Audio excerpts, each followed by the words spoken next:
जय श्री राम दोस्तों, कैसे हैं आप। उम्मीद है आप अच्छे होंगे। दोस्तों, मेरी एक कोशिश रहती है कि प्रभु श्री राम से जुड़ी सारी कहानियाँ आपके साथ साझा करूं। एक बात और कहना चाहता हूं दोस्तों, प्रभु श्री राम भगवान होते हुए भी उन्होंने अपने जीवन में कितने सारे संघर्ष किए और हम मनुष्य होते हुए भी छोटी छोटी परेशानियों से चिंतित हो जाते हैं। प्रभु श्री राम के जीवन से हमें बहुत कुछ सीखने को मिलता है, जैसे पिता का आज्ञा पालन करना, भाई के प्रति प्रेम, माता का सम्मान। तभी तो हम इन्हें पुरुषोत्तम श्री राम कहते हैं। चलिए आज की कहानी शुरू करते हैं। आज की जो कहानी है वो रामायण की बेहद प्रमुख कहानियों में से एक कहानी है। इसका शीर्षक का नाम है सबरी का आश्रम। दोनों भाई राम और लक्ष्मण कबंध के बताए अनुसार सुग्रीव से मिलने के उद्देश्य से पंपा नामक पुष्पकरणी के पश्चिम तट पर पहुँचे। उन्होंने वहां सबरी के रमणीय आश्रम को देखा। सबरी सिद्ध तपस्विनी थी। उसने राम और लक्ष्मण का अपने आश्रम में पाद अर्घ आदि से यथोचित सत्कार और पूजन किया।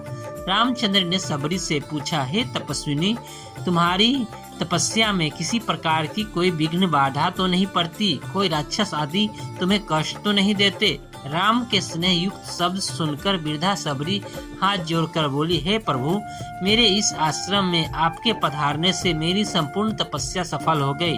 मेरे गुरुदेव तो उसी दिन वैकुंठवासी हो गए थे जिस दिन आप चित्रकूट में पधारे थे। अपने अंतिम समय में उन्होंने ही आपके विषय में मुझे बताया था।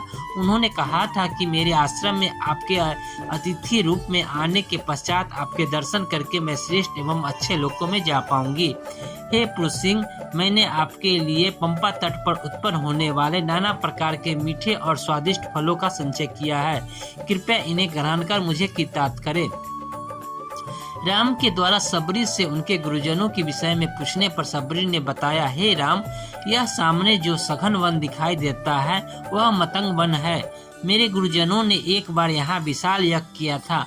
यद्यपि इस यज्ञ को हुए अनेक वर्ष हो गए, तथापि अभी तक उस यज्ञ में सुगंधित धुएं से संपूर्ण वातावरण सुगंधित हो रहा है।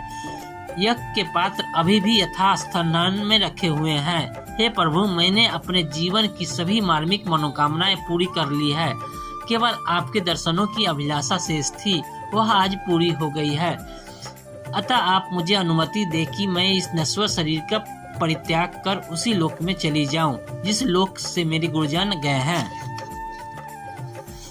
सबरी के आदम आध्यात्मिक शक्ति को देखकर राम ने कहा, हे परम तपस्विनी, तुम्हारी इच्छा अवश्य पूरी होगी। मैं प्रार्थना करता हूँ, परमात्मा तुम्हारी मनोकामना जरूर पूरी करेंगे। रामचंद्र जी का आशीर्वाद पाकर सबरी ने समाधि लगाई और अपने प्राण विसर्जित कर दिए। इसके पश्चात सबरी का अंतिम संस्कार कर दोनों भाई पंपा सरोवर से पहुँचे। निकट ही पंपा नदी बह रही थी, जिसे तट पर नाना प्रकार के बीज, पुष्पों एवं पल्लवों से शोभमान हो रहे थे। उच्च स्थान की शोभा देखकर राम से मिलने की इच्छा से पंपा के किनारे किनारे पूरी की ओर चलने लगे। आज अरण्य कांड समाप्त हो गया। कल एक नए अध्याय की शुरुआत होगी। उम्मीद है आपको अच्छा लगता होगा। आपको अगर यह श्री राम के जीवन से जुड़ी कोई भी बात जाननी हो तो आप हमें कमेंट बॉक्स में कर सकते हैं। मैं कोशिश करूंगा कि उस पर पूरी डिटेल के साथ एक वीडियो लाने का। धन्यवाद। जय श्री राम।